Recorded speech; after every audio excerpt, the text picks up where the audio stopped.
Surat crime બ્રાન્ચે Amroli police station વિસ્તારમાં બાળકના અપહરણ અને હત્યાના ચકચારી ગુનામાં સંડોવાયેલા આરોપીની ધરપકડ કરી છે. વિકાસકુમાર બિશનદયાલ શાહ નામના આરોપીને મુંબઈમાંથી ઝડપી પાડવામાં આવ્યો છે. અમરોલી પોલીસ સ્ટેશનમાં ફરિયાદ નોંધાઈ હતી. ફરિયાદમાં જણાવવામાં આવ્યું હતું કે દુર્ગાદેવીના દીકરાનું અપહરણ કૃષ્ણનગર ગુજરાત હાઉસિંગ બોર્ડ ગણેશપુરા ખાતેથી આરોપી વિકાસકુમાર શાહ દ્વારા કરવામાં આવ્યું હતું. ગુનાની ગંભીરતાને ધ્યાનમાં રાખીને પોલીસ દ્વારા બાળક અને અપહરણકર્તાને શોધવા માટે વિવિધ ટીમો બનાવવામાં આવી હતી. આ ટીમોએ સુરત શહેરના સીસીટીવી ફૂટેજની તપાસ કરીને કાર્યવાહી શરૂ કરી. તપાસમાં જાણવા મળ્યું કે આરોપી બાળકને ટ્રેનમાં બેસાડીને મુંબઈ તરફ લઈ ગયો હતો. આ દરમિયાન મુંબઈના લોકમાન્ય તિલક પોલીસ સ્ટેશન હદ વિસ્તારમાં એક ટ્રેનના ટોયલેટમાંથી એક બાળકની મૃતદેહ મળી આવ્યો હતો. સુરત ક્રાઇમ બ્રાન્ચની ટીમે ટ્રેનની મુલાકાત લીધી, રેકોર્ડ્સ અને સીસીટીવી ફૂટેજની તપાસ કરી આરોપીને શોધવાનું ચાલુ રાખ્યું હતું. સુરત ક્રાઇમ બ્રાન્ચ અને અમરોલી પોલીસના સ્ટાફે ટેકનિકલ સર્વેલન્સ દ્વારા આરોપીનું લોકેશન મુંબઈના કુર્લા, બાંદ્રા અને દાદર તરફનું હોવાનું જાણવા મળ્યું. આ વિસ્તારોમાં આરોપીને શોધવાની કામગીરી હાથ ધરવામાં આવી હતી અને 3 દિવસ સુધી સતત શોધખોળ હાથ ધરવામાં આવી.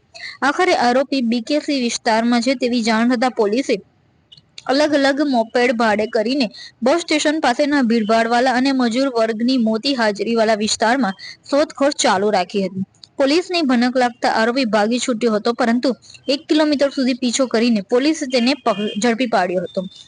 આરોપીની પૂછપરછ દરમિયાન તેને કબૂલ્યું કે તેને તેના માસીના 3 વર્ષના પુત્રની હત્યા કરી હતી. તે અગાઉ સાઉદી અરેબિયા, કતાર અને કુવૈત જેવા દેશોમાં મજૂરી કામ કરતો હતો.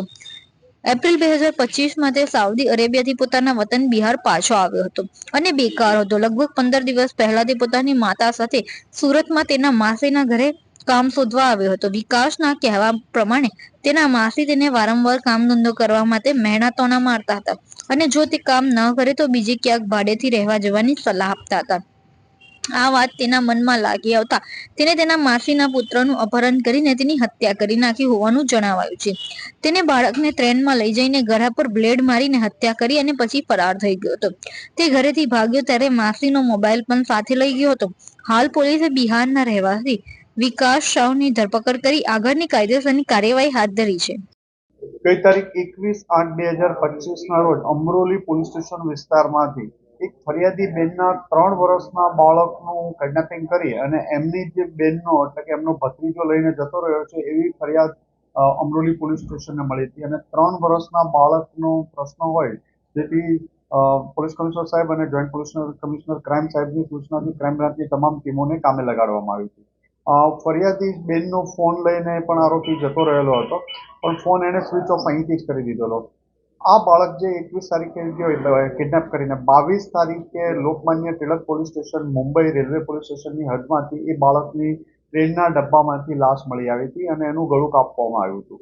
એટલે 3 વર્ષના બાળકનો ગંભીર પ્રકારનો ગુનો હોય. લોકમાન્ય તિલક પોલીસ સ્ટેશનો પણ આ બાબતની તપાસ ચાલી રહી હોય. ક્રાઇમ બ્રાન્ચની ટીમો આ તપાસમાં તરત જ ત્યાં પહોંચી હતી અને છેલ્લા 4 દિવસથી ક્રાઇમ બ્રાન્ચના police inspector Jayant Jhala, PSI Gamit અને અમરોલી પોલીસ સ્ટેશનના સ્ટાફની ટીમો ત્યાં અલગ અલગ વિસ્તારોમાં સર્ચ કરી રહી હતી. આ આરોપી સતત પોતાનું લોકેશન બદલતો હતો. દિવસમાં એકાદ વાર ફોન સ્ટાર્ટ કરી અને બંધ કરી દેતો હતો અને ગઈકાલે રાત્રે ફરીથી બીકેસી વિસ્તારમાં રાતના ટાઈમમાં શરૂ કરતા પોલીસની ટીમોએ સતત 2-3 કલાક સુધી સર્ચ કર્યા બાદ એક જગ્યાએ દેખાતા પોલીસને જોઈ અને ભાગવા લાગતા 1 કિલોમીટર જેટલું ચેસ કરી અને ક્રાઇમ બ્રાન્ચની ટીમે એને પકડ્યો છે. સૌ પ્રથમ એને બાંદ્રા વિસ્તારમાં એકવાર લોકેશન મળ્યું હતું તો બાંદ્રા વિસ્તાર પોલીસની ટીમે એક દિવસ આખો બાંદ્રા વિસ્તારમાં ઘૂમત્યા હતા. બીજે દિવસે કુર્લા વિસ્તારમાં એકવાર ફોન કરી ચાલુ કરીને બંધ કરી દીધું હતું તો પોલીસની ટીમે આખો દિવસ કુર્લા વિસ્તારમાં ત્યાંથી લોકલ માણસો પાસેથી સ્કૂટર, સાયકલ, રિક્ષા આ બધું અલગ અલગ રીતે સર્વેલન્સમાં બેસીને સર્વેલન્સ કરતા હતા. ચાલીને રેલવેના પ્લેટફોર્મો, બંધ ડબ્બાઓ, કમ્પાર્ટમેન્ટ એમ ક્રાઇમ બ્રાન્ચ અને અમરોલી પોલીસની ટીમે 3 દિવસમાં રાત દિવસ જોયા વગર સતત મહેનત બાદ કાલ રાતે આને પકડવામાં આવ્યો છે. આરોપી વિકાસ બિશુદયાલ શાહ એ જે મરનાર છોકરા છે એના સગા માસીનો છોકરો હતો તો આની ઉંમર 30 વર્ષ છે. આ લોકો મૂળ સિવાન બિહાર ડિસ્ટ્રિક્ટ બિહારના રહેવાસી છે. આરોપી અગાઉ કતાર, સાઉદી અરેબિયા અને અલગ અલગ બહારના કન્ટ્રીઓમાં પણ નોકરી કરી હતી. છેલ્લા એપ્રિલથી એ ઇન્ડિયા આવી ગયો હતો. કોઈ કામ ધંધો કરતો નહોતો.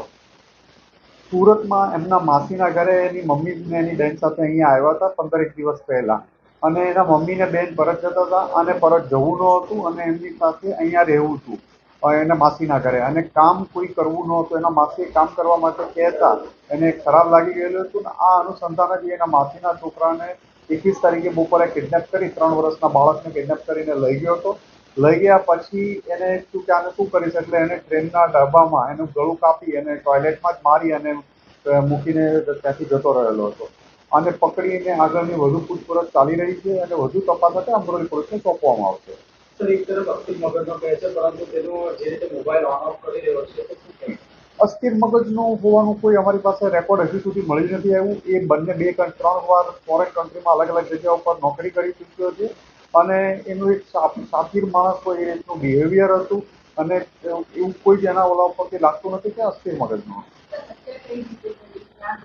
એણે ટ્રેનના કમ્પાર્ટમેન્ટમાં તે બ્લેડથી બાળકનું ગળું કાપી નાખેલું હતું અને મૂકીને જતો રહેલો હતો.